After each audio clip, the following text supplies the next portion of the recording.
ကေထုံးသားလေးအတွက်မြန်မာနိုင်ငံမှာဘယ်သူမှမစီးနိုင်တဲ့3900တန်ကားကြီးကိုဟိုနာဒီနာစီဖို့အတွက်ဝယ်ပေးလိုက်တဲ့ပို့ချပြုခင်ပရိသတ်များအားလုံးပဲမင်္ဂလာပါရှင် Famous Daily News ကနေပြန်လည်ကြိုဆိုလိုက်ပါတယ်ဘယ်သူမှမစီးနိုင်တဲ့3000နီးပါးရှိတဲ့ကားကြီးကိုလင်ပါသားလေးစီးဖို့အတွက်ဝယ်ပေးလိုက်တာကတော့တထေးမကြီးပို့ချပြုခင်ဖြစ်ပါတယ်ဒါကြောင့်အားလုံးကပို့ချပြုခင်ရဲ့မိခင်မြတ်တာတရားကိုလေးစားအားကြအသိမှတ်ပြုနေကြပါတယ်ပို့ချပြုခင်ရမိတွေဆိုပေမဲ့လင်ပါသားသမီး3ယောက်ပေါ်မှာထားတဲ့မြတ်တာစေတနာအချစ်တွေကတော့တခြားသောမိတွေအတွက်ကတော့စံနမူနာအတူယူစရာဖြစ်ပါတယ်။ညာတော့အဖြစ်တော့မြန်မာနိုင်ငံအပါအဝင်အာရှတိုက်ကနိုင်ငံတော်တော်များများမှာမိတွေကမကောင်းတတ်ကြပါဘူး။အထူးသဖြင့်မိတွေဆိုရင်လင်မသားသမီးတွေကိုကိုယ့်ရဲ့သားသမီးတွေလောက်မချစ်ပေးဂရုမစိုက်ပေးကြပါဘူး။ကိုယ့်ရဲ့သားသမီးကိုပဲချစ်တယ်လို့ထင်တတ်ကြပါတယ်။ကမ္ဘာကျော်ပုံမြင်တစ်ပုဒ်ဖြစ်တဲ့စင်ဒရလာပုံမြင်မှာတောင်မိခင်အရင်တွေလောက်မကောင်းပါဘူး။ဒါကြောင့်လည်းပိုးချပြုခင်ဟာသူမလက်ထပ်ထားတဲ့ပီကေထွန်းရဲ့အရင်ဇနီးနဲ့ရတဲ့သားသမီးတွေကို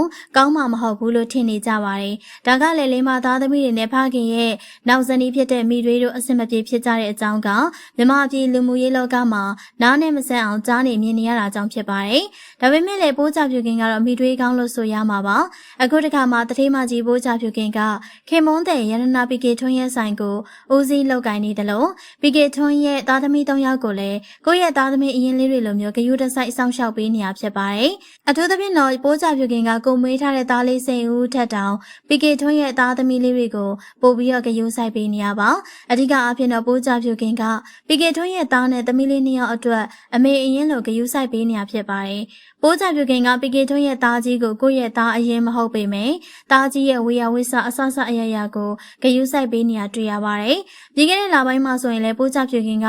သားကြီးမိုးမြင့်ရောင်စင်ထွန်းရဲ့မွေးနေ့ပွဲကိုခမ်းနားစွာနဲ့ကျင်းပပေးခဲ့ရဖြစ်ပါတယ်။ဒါအပြင်ပိုးချပြုခင်အောင်သားလေးကိုတန်ဖိုးကြီးမွေးနေ့လက်ဆောင်တွေလည်းဝယ်ပေးတတ်တာဖြစ်ပါတယ်။အခုတခါမှလည်းပိုးချပြုခင်ကအရွယ်ရောက်လာတဲ့ပီကေထွန်းရဲ့သားကြီးအပြင်းပြေဟိုနာဒီနာစီးဖို့အတွက်3900တန်3000နီးပါးတန်နဲ့နောက်ဆုံးပေါ်တိုယိုတာကားသစ်ကြီးကိုဝယ်ပေးလိုက်တာဖြစ်ပါတယ်။အဆိုပါကားသစ်ကြီးဟာမြန်မာနိုင်ငံမှာတစ်စီးသေးတာရှိတဲ့တန်ဖိုးကြီးကားတစ်စီးဖြစ်တာကြောင့်လေအားလုံးကအင်အားတင်နေကြတာပါ။ဒီလိုကားကိုမှပိုးချပြုခင်နဲ့ပီကေထွန်းကသူတို့မိသားစုက